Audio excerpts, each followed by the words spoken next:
오늘 여러분과 함께 봉독한 이 말씀은 이사야 선지자가 하나님께 부름받은 소명에 관한 말씀입니다. 오늘 이사야 선지자는 하나님께 소명을 받는데 이 소명받는 이 사건이 이사야 6장에 기록하고 있습니다. 이사야가 소명을 받는 이 사건을 기록하면서 시작하는 말이 1절에 보시면 우시야 왕이 죽던 해에 내가 보았다, 이렇게 시작하고 있습니다. 이사야는 하나님이 주신 환상을 보면서 소명을 받았습니다. 그런데 그 장소가 바로 하나님의 성전입니다. 그런데 언제 하나님의 환상을 보고 소명을 받았느냐? 우시야가 죽던 해라고 말씀하고 있습니다. 우시야가 죽던 해가 과연 무엇을 의미하는가? 우리는 한번 그것을 또한 이 시간 생각해야 됩니다. 우시야 왕이 죽던 해 무슨 상황이었는가? 우시야는 선친 아마샤 왕, 또 조부되는 요아스 왕과 더불어서 하나님 앞에 정직히 행하며 선정을 베푸는 왕이었습니다. 이제 아버지 아마샤 왕이 죽고 나서 16살 어린 나이에 왕위에 오르게 됩니다. 그리고 52년 동안 유다를 다스린 왕입니다. 제2의 솔로몬이라고 불릴 정도로 우시야 왕은 유다를 강하게 하고 부강하게 했던 그런 왕이었습니다. 국내적으로나 국외적으로나 탄탄대로 형통의 길을 갔던 우시야, 이런 우시야가 하나님을 찾고 온전히 예배함으로 하나님이 주시는 형통의 길을 갔던 것입니다. 그런데 나라가 부강하고 힘을 얻게 되자 우시야의 마음에 교만이 생기기 시작했습니다. 자기가 다 한 것으로 착각했습니다. 그러다 결국 하나님 앞에 큰 죄를 범하게 됩니다. 그것은 무엇이냐면 이제는 하나님 앞에 예배하는 일조차도, 제사 드리는 일도 제사장보다 자기가 할 수 있다, 제사장보다 그 위에 자기가 있다는 생각을 가지고 분향하는 일을 통해서 하나님의 진노를 사게 됩니다. 역대하 26장 19절 20절에 이렇게 기록합니다. 우시야가 손으로 향로를 잡고 분향하려 하다가 화를 내니 그가 제사장에게 화를 낼 때에 여호와의 전 안 향단 곁 제사장들 옆에서 그의 이마에 나병이 생긴지라. 대제사장 아사랴와 모든 제사장이 왕의 이마에 나병이 생겼음을 보고 성전에서 급히 쫓아내고 여호와께서 치심으로 왕도 속히 나가니라. 어떤 일이 일어났습니까? 하나님 앞에 결국 대적하고 범죄함으로 말미암아 분향을 하기 위해서 향로를 잡고 제사장 앞서서 나가다가 하나님이 진노하셔서 그의 이마로부터 시작해서 문둥병이 걸리게 해서 온 몸이 문둥병이 들었습니다. 성전에서 쫓겨날 뿐만 아니라 왕궁에서도 쫓겨나서 별궁에서 지내는 신세가 됐습니다. 숨어서 부정한 자가 되고 나병 환자, 저주받은 병든 자가 돼서 별궁에서 지내다가 이제 세상을 떠나고 죽은 후에도 왕들의 묘소에 장례하지 못하고 부정한 자가 되기 때문에 왕들의 묘소 곁에 있는 옆에 땅에다가 묻히고 마는 불행한 최후를 맞이하게 된 것입니다. 어떻게 우시야가 이런 불행한 최후를 맞이하게 됐습니까? 바로 교만함 때문에, 특히 하나님을 대적함으로 하나님 앞에 제사하는 일에 범죄함으로 인해서 이런 안타까운 일을 당하게 된 것입니다. 지금 이사야가 소명을 받을 상황이 어느 상황이냐? 바로 이런 상황입니다. 우시야가 하나님의 명령에 순종하지 못하고 하나님 앞에 대적함으로 나병이 걸려서 숨어 지내다가 죽고 마는, 이미 여호와의 성전이 타락하고 범죄함으로 말미암아 왕의 범죄로 인해서 성전이 더럽혀진 상황 속에서 여전히 해결되지 못하고 있는 그 어두움이 지배되는 그 상황 속에서 영적으로 침체되고 영적으로 어두운 시대에 이사야가 소명을 받았다고 하는 사실입니다. 이사야의 마음이 무거웠습니다. 하나님께 소명받고 사명을 받았지만 그는 감당할 수가 없는 거예요. 그래서 오늘 말씀에도 보면 5절에 고백합니다. 화로다 나여 망하게 되었도다. 나는 입술이 부정한 사람이요 나는 입술이 부정한 백성 중에 거주하면서 만군의 여호와신 왕을 배웠습니다. 물론 하나님을 만나고 하나님의 부르심 받은 것 자체가 그 당시는 감히 하나님을 볼 수 없기 때문에 죽게 되었다는 고백이지만, 동시에 이런 어두움의 속에서, 영적으로 어두워진 이 시대 속에서 내가 무엇을 할 수 있겠습니까? 라는 이사야의 탄식이 되는 것입니다. 이제 이런 상황 속에서 하나님은 이사야를 부르시고 이사야에게 소명을 주십니다. 그런데 여러분, 이사야가 소명받는 장소가 어디입니까? 바로 성전입니다. 무시야로 말미암아 더럽혀진 성전, 하나님과의 관계가 단절되고 하나님 앞에 온전한 예배가 드려지지 못했던 그 성전에서 이사야가 소명을 받음으로 다시 온전한 예배가 회복되는 환상을 오늘 이사야에게 보여주시면서 이사야에게 소명을 주시고 사명을 주신 것입니다. 오늘 우리 성도들은 다 하나님 앞에 부름받고 하나님께서 주신 사명을 받은 사명자로 살아가고 있는 줄로 믿습니다. 영적인 의미에서 우리 모든 성도들은 다 하나님의 부르심을 받고 살아가는 사람들입니다. 뿐만 아니라 여러분에게는 하나님이 주신 사명이 여러분 한 사람 한 사람에게 있다고 하는 것을 또한 절대로 잊어서는 안 됩니다. 그것이 어떠한 사명이든지 여러분을 위해서 여러분에게만 필요한 하나님의 사명이 있기 때문에 여러분들을 부르시고 오늘 이 자리로 인도하시고 예배하게 하신 줄 믿고 그 사명 붙잡고 소명 붙잡고 나가는 성도 되시기를 간절히 축원합니다. 이사야는 성전에서 하나님의 소명을 받습니다. 그런데 이사야가 환상을 봅니다. 그런데 그 환상이 무엇입니까? 바로 예배하는 환상입니다. 다시 말하면 이제 온전한 예배가 다시 회복되어야 한다는 것이 하나님께서 이사야에게 주신 소명입니다. 그리고 어떠한 것이 온전한 예배가 되는 것에 대해서 이사야에게 보여주신 겁니다. 오늘 우리는 이 이사야의 환상, 소명 환상을 통해서 오늘 우리 교회와 우리 성도들이 회복되어야 할 예배가 무엇이고 우리가 성전에서 하나님 앞에 예배하면서 우리가 바라보아야 할 것이 무엇인가를 함께 생각하면서 우리의 개인적인 예배의 성공과 더불어서 우리 교회가 드려지는 이 예배 가운데 하나님이 받으시는 예배가 될 수 있도록 회복되는 역사가 있게 되시기를 간절히 축원합니다. 이사야가 무엇을 바라보았습니까? 이사야는 성전에 가득한 하나님의 임재를 바라보았습니다. 하나님의 전에 가득한 것을 바라봤어요. 그러면 과연 무엇이 하나님의 성전을 가득 채웠는가? 첫째로 이사야는 하나님의 옷자락이 성전에 가득한 것을 보게 됩니다. 1절에 보니까 내가 본즉 주께서 높이 들린 보좌에 앉으셨는데 그의 옷자락은 성전에 가득하였다. 이렇게 말씀합니다. 하나님의 옷자락이 성전에 가득했다. 사실 하나님은 사람이 아니시기 때문에 이런 표현이 부적합하다고 성서학자들은 말합니다. 그러나 이것은 신학적으로 신인동형론이라고 해서 하나님에 대해서 설명하면서 하나님을 사람처럼 이제 비유하기도 하죠. 그래서 옷을 입으시는, 하나님이 옷을 입으시는 분이 아니죠. 사람이 옷을 입지만 그러나 우리에게 하나님의 임재를 설명하고 우리들에게 보다 구체적으로 하나님의 임재를 나타내기 위해서 이런 표현을 한 것입니다. 하나님의 옷자락이, 그의 옷자락이 성전에 가득했다. 이것은 무엇을 의미하는 것입니까? 바로 하나님이 이 자리에 함께 하심을 의미하는 것입니다.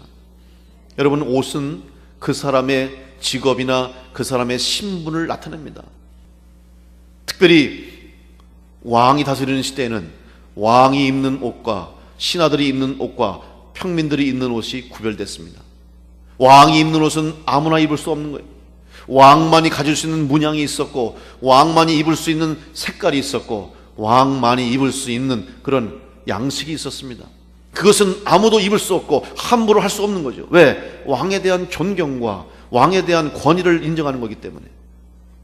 오늘 이사야가 본 예배하는 하나님의 전 성전에서 예배하는 환상을 보면서 처음 본 것이 바로 하나님의 옷자락이 성전에 가득했다고 하는 것은 하나님이 만왕의 왕으로 만유의 왕으로 이 세상에서 다스리시는데 그 하나님의 다스리심이 끊임없이 영원토록 계속될 것이라는 것을 의미하고 있는 겁니다. 그 왕 대신 하나님 앞에 우리가 머리를 숙이고 예배하고 경배할 때 온전한 예배가 드려지게 될 줄로 믿습니다. 여러분, 오늘 이 자리가 하나님 앞에 드려지는 예배의 자리, 온전히 하나님 받으시는 참 예배의 자리가 되기 위해서는 이 자리에 하나님이 임재하신다는 사실을 믿으시고 하나님 앞에 머리 숙여 예배하는 성도들 되시기를 간절히 축원합니다. 그 사실을 믿지 않고서는 우리가 예배할 수가 없는 거예요. 오늘 이 자리에 모여서 사람에게 예배하는 것이 아니고 우리 자신을 드러내는 것이 아니고 우리끼리 우리만을 위한 자리가 아닙니다. 이 자리는 바로 하나님 앞에 또한 하나님이 이 자리에 함께 하심으로 예배가 될 수 있음을 믿으시고 그 믿음 가지고 이 자리에 모인 성도들이 오직 하나님의 이름만을 높이고 찬양할 때 예배를 하나님이 받아주시는 은혜가 있게 될 줄로 믿습니다. 바로 여호와의 이름으로 우리가 모인 것입니다. 예수 그리스도의 이름으로 모인 것입니다. 그 이름 때문에 이 모임이 거룩한 것이고 이 예배가 거룩한 예배가 되는 것입니다. 그 이름에 가치가 있는 거예요. 우리가 하나님 앞에서 부족하고 죄인이고 약하고 추하지만 우리 가운데 예수의 이름이 새겨지고 내 삶 가운데 주님이 들어오시고 하나님이 나와 함께 하실 때 우리의 가치가 달라지는 거예요. 여러분의 가치가 이제는 더 이상 세상에 죄인으로 썩어 없어지는 그런 인생이 아니고 존귀하게 하나님이 쓰시는 하나님의 귀한 가치 있는 인생으로 변화받게 된 줄로 믿습니다. 바로 그 하나님의 이름을 우리가 오늘 그래서 찬양하는 거예요. 예수님의 십자가의 보혈이 나를 덮고 내 심령을 덮고 우리 교회를 덮을 때 이제 우리 교회는 하나님이 쓰시는 주님이 함께 하시는 귀하고 복된 제단이 될 줄로 믿습니다. 여러분 한 분을 위해서 예수님이 돌아가신 거예요. 여러분, 누가 여러분을 위해서 죽어줄 수 있습니까? 이 세상에 어느 누구가 나를 위해서 목숨을 내줄 수 있겠습니까? 오직 예수 그리스도 한 분밖에는 없습니다. 그 예수의 이름 때문에 내 인생이 달라지고 내 삶이 달라지고 우리 가정이 달라지고 우리 교회가 달라지고 이 나라가 달라지고 세상이 달라질 수 있도록 예수의 이름을 붙잡고 나가는 성도들 되시기를 간절히 축원합니다. 요한계시록 1장과 2장에 보면 일곱 금초대와 일곱 금초대 사이를 거니시는 주님이 기록되어 있습니다. 일곱 금초대는 주님의 교회를 말씀하는 겁니다. 이 주님의 교회 가운데로 주님이 거닐고 계신다는 말씀입니다. 교회 가운데 역사하시는 주님, 또한 교회를 이루고 있는 몸된 성도들과 함께 하시는 주님, 그 주님 때문에 오늘 우리가 살 수 있고 오늘 우리가 생명을 누리고 우리가 천국의 소망을 가지고 살 수 있음을 믿으시고 여러분 하나님의 임재를 늘 충만히 깨달으면서 살아갈 수 있는 복된 성도가 되시기를 간절히 축원합니다. 하나님의 옷자락이 성전을 가득 덮을 때에 그곳에서 하나님이 받으시는 은혜로운 예배가 드려지게 되는 것입니다. 바라기는 우리 교회에 드려지는 모든 예배마다 하나님의 옷자락이 충만하듯이 하나님의 영광이 드러나는 교회가 되고 예배가 될 수 있도록 하나님의 임재를 체험하는 놀라운 사건들이 여러분 모든 성도들 심령마다 있어지게 되기를 간절히 축원합니다. 둘째로 이사야가 본 성전의 충만함은 하나님의 영광이 가득 찬 것을 보게 됩니다. 3절에 보니까 서로 불러 이르되 거룩하다 거룩하다 거룩하다 만군의 여호와여 그의 영광이 온 땅에 충만하도다. 천사들의 고백이에요. 스랍은 천사를 의미하는 거예요. 천사들이 그 성전에서 6날개가 있는데 2날개로는 눈을 가리고 2날개로는 발을 가리고 2날개로 날면서 찬송하는데 찬송의 내용이 무엇입니까? 거룩하다 거룩하다 거룩하다. 3번을 반복합니다. 바로 삼위일체 되신 하나님을 고백하는 거예요. 성부 성자 성령의 하나님께서 이 제단에 임재하심으로 예배의 자리에 임하심으로 성부 성자 성령의 하나님의 은혜를 우리가 누리고 그 은혜 가운데 믿음으로 살아가는 것입니다. 하나님의 영광, 이 영광을 바로 성도들이 고백하기를 하나님은 원하고 계십니다. 오늘 천사들이 거룩하다 거룩하다 거룩하다 고백했던 것처럼 오늘 우리 성도들이 하나님 앞에 예배할 때 거룩하신 하나님, 거룩하신 하나님, 거룩하신 하나님 고백할 수 있기를 간절히 축원합니다. 바로 하나님은 우리에게 원하시는 것이 무엇입니까? 우리에게 살찐 짐승을 바치길 원하십니까? 우리가 더 많은 것으로 하나님께 드리길 원하십니까? 그것은 우리가 하나님의 은혜를 깨닫게 되면 자발적으로 또 감동으로 드려지는 것이지, 하나님이 원하시는 것은 재물이 아닙니다. 하나님이 원하시는 것은 제사가 아닙니다. 무엇입니까? 이사야서 43장 21절에 보면 이 백성은 내가 나를 위하여 지었나니 나를 찬송하게 하려 함이니라. 하나님은 우리의 찬송을 원하고 계시는 줄로 믿습니다. 찬송이 무엇입니까? 찬양과 기도입니다. 찬송하면 예배하는 자가 될 수 있죠. 찬송하면 우리의 시간과 우리의 마음과 우리의 물질을 드릴 수 있는 거예요. 예배하는 자만이 찬송할 수 있지 않습니까? 예배하지 못하는 사람은 찬송할 수 없습니다. 하나님의 목적은 바로 우리로 하여금 찬송하게 하시기 원하고 그 찬송을 받으시길 원하시는 하나님, 다시 말하면 우리의 삶을 받기를 원하시는, 진심을 받기를 원하시는 겁니다. 여러분의 삶의 목적이 하나님을 찬송하는 삶이 되시기를 간절히 축원합니다. 이것은 무엇을 의미합니까? 입술로만 찬송하는 게 아니에요. 입으로만 찬양하는 것이 아닙니다. 우리의 생각과 우리의 마음과 우리의 행동과 또한 주일날 1시간 이 주님 전에 나와서 예배하는 것으로 끝나는 것이 아니고 남은 일주일 동안, 한 주간 동안 여러분이 세상에서, 가정에서, 직장에서, 학교에서 이 세상 가운데에서 흩어져 있는 동안에 여러분의 삶을 통해서 하나님 앞에 드려지는 찬송과 영광이 될 수 있도록, 예배가 될 수 있도록 여러분이 살아가는 삶이 될 때 하나님이 우리의 찬양을 받아주시는 겁니다. 삶으로 찬양하며 삶으로 찬송하며 여러분의 삶으로 예배하는 복된 성도들이 되시기를 간절히 축원합니다. 하나님의 영광이 가득한 곳이 교회가 되어야 됩니다. 우리 교회와 모든 세상의 교회 역시 오직 하나님의 영광만이 나타나야 됩니다. 사람의 영광이 이 자리에 있어서는 안 됩니다. 오직 하나님만이 영광 받으실 분인 줄 믿고 하나님께만 영광 돌리는 우리 교회와 성도들 되시기를 간절히 축원합니다. 세 번째로 이사야가 본 성전의 환상은 성전의 충만한 연기를 보았던 것입니다. 4절에 보니까 이같이 화답하는 자의 소리로 말미암아 문지방의 터가 요동하며 성전의 연기가 충만한지라, 이렇게 말씀합니다.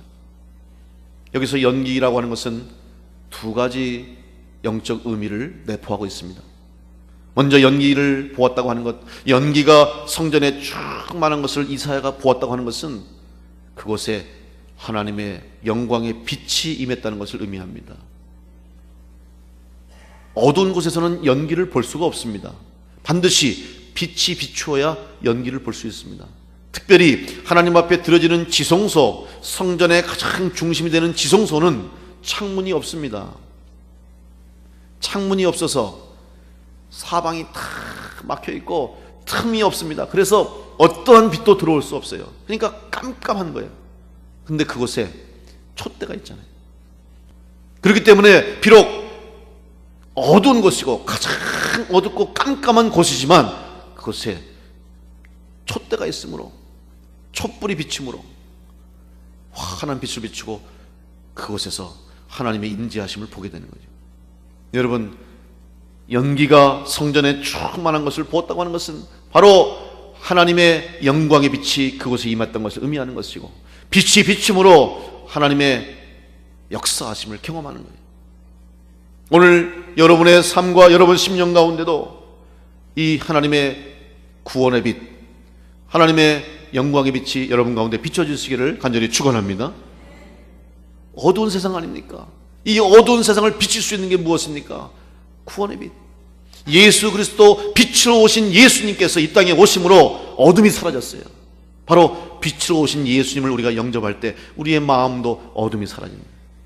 우리를 덮고 있는 악한 영들의 역사, 어둠의 역사가 사라지고 예수 그리스도 빛으로 오신 주님께서 우리의 심령을 비출 때에 이 어둠의 역사는 다 물러가고 구원의 빛, 영광의 빛, 생명의 빛이 우리 가운데 충만하게 될 줄로 믿습니다. 그 빛을 가지고 여러분이 세상에 나갈 때 여러분이 빛이 되는 겁니다. 예수님께서 너희는 세상의 빛이라. 이제 여러분이 그 빛을 비춰야 됩니다. 그러기 위해서는 먼저 여러분 심령 가운데, 여러분 삶 가운데 이 생명의 빛을 소유해야 되는 것입니다. 내가 불타지 않고 내가 빛이 없으면서 어떻게 세상을 비출 수 있겠습니까? 바로 성전에 충만한 연기를 부었다고 하는 것은 하나님의 임재하심, 구원의 빛, 영광의 빛을 부었다는 것이고, 또 하나 연기가 의미하는 것은 기도를 의미하는 것입니다. 요한계시록에 보면 성도들의 기도가 향기가 되어서 금향로에 다 올라간다고 그랬어요. 여러분, 성전에 성도들의 기도가 가득가득 차야 될 줄로 믿습니다.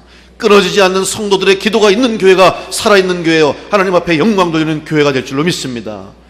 우리 교회도 이 기도가 끊어지지 않게 되시기를 간절히 축원합니다. 중보기도 하고 있고 시간마다, 아침마다, 저녁마다 끊임없는 기도가 우리 교회 가운데 있어야 되는 거예요.